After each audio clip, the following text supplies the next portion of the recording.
In this episode of House, we have Cuddy and House at a real crossroad in their relationship, and both characters are experiencing and playing out a lot of their insecurities about the relationship in a series of dreams. So every act, we find ourselves in a different genre of movie or television show. So we have a sitcom, we have a classic movie, we have a musical, we have a western, and we have a horror film.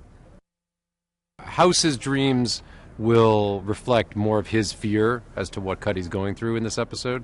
Cuddy's dreams are different interpretations of the life she either imagines that the future could hold for her and House. Today we shot a scene inspired by Butch Cassidy and the Sundance Kid, specifically the end of the film when they're holed up and just about to run out, and we freeze frame on them. So it was a great scene to see. We did a shot-for-shot reenactment of it. A few episodes ago we did a shot-for-shot reenactment of Pulp Fiction, so this was right in our wheelhouse.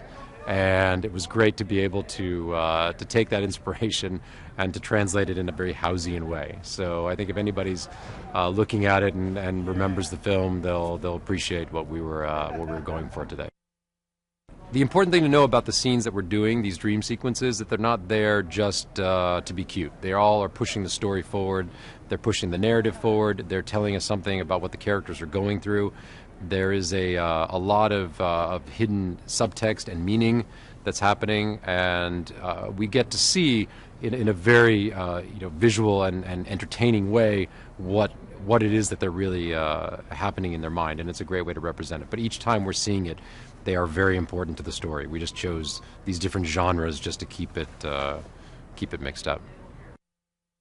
The interesting thing about these different dreams is they are all different genres from all different periods of time over the years. We have a 90s sitcom, we have a 50s film, we have a western, we have a classic musical, we have, we are approaching some of these things in a way and in the style in which they're normally photographed, which requires us to do a lot of research, pull up a lot of reference material, because every single one of these is unlike anything we normally do in a day of House. So we've had to go back and kind of retrain ourselves for the framing and the lighting of a 50s movie, for the very specific style and look of a sitcom. And it was great. Specifically with the sitcom, we recreated the impression of House's apartment. So you're looking at a sitcom version of House's apartment if interpreted by a sitcom production designer. So our art department did a phenomenal job putting in the idea of House's apartment into that. And the way we shot that had to be in that sitcom style that people are used to. Actors have to kind of present themselves to the camera and the audience. We had to play that out. The Mia Michaels, we brought her in to choreograph the dance sequence and the song and dance sequence at the end, which is phenomenal what she's bringing to the table, and that is being inspired by all that jazz and Moulin Rouge and some of these great musicals of our time. And that's probably the most departure of anything, because that doesn't really necessarily follow a particular format. But in general, all of these need to really know the genre that they're possessing and not parody them, but really play into them and keep the reality that they're going for.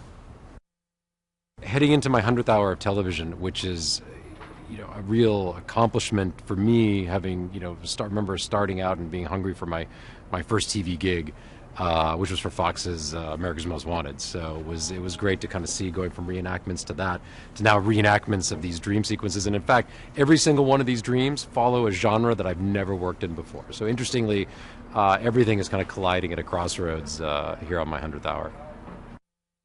When we get out of the hospital and we're just doing location work, I mean, that's always nice, but to go out and not only do location work and to come to a backlot and to come to a place like Universal, which has a great history, is very exciting. And plus, we all feel like we were doing little movies, even more so than we normally are. I always feel like an episode of House is, a 42-minute film. I mean, the stuff that our crew and our cast reach for every week is incredible. But to see everybody kick it up another notch and to really the imaginations and the talent that are at work in our costumes and our art department and our music department is just incredible and never ceases to surprise me. And Gail Tattersall, our DP, is doing phenomenal work, having to really study and understand each of these genres, again, all of which he hasn't really worked in before, so except for the horror genre, into which is right in his wheelhouse, and he's very excited. heading into my 100th hour of television, it's I also realize this is my 24th episode of House that I'm directing, that a quarter of my career's work has been spent with the show. And for me, that's been largely due to the fact that every episode of this show is something different. And I've never found myself repeating myself, that there's always something that this show throws at you. Every single episode that I can find is unique and different. To the extreme, like we're doing in this episode, we have the dream sequences.